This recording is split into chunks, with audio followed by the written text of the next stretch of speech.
Okie dokie. So let's take a look at how to get the Content API from a GraphCMS project.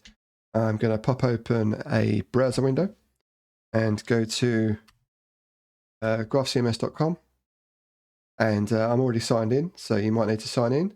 I'm going to scroll down to these create new project options here, and I'm going to select the blog here.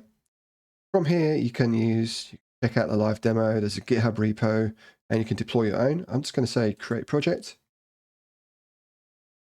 I'm going to give it a name, and I'm going to leave this include template content checked. I'm going to pick my CDN, which is Europe, and say create project.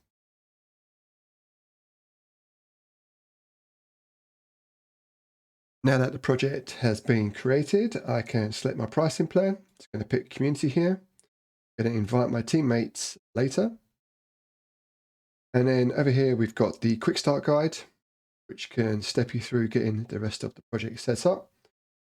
I'm going to go over here to the settings panel and over to API access. And the content API has already been set up with the correct permissions. So I'm just going to click on this and it will copy that to my clipboard. And that is it.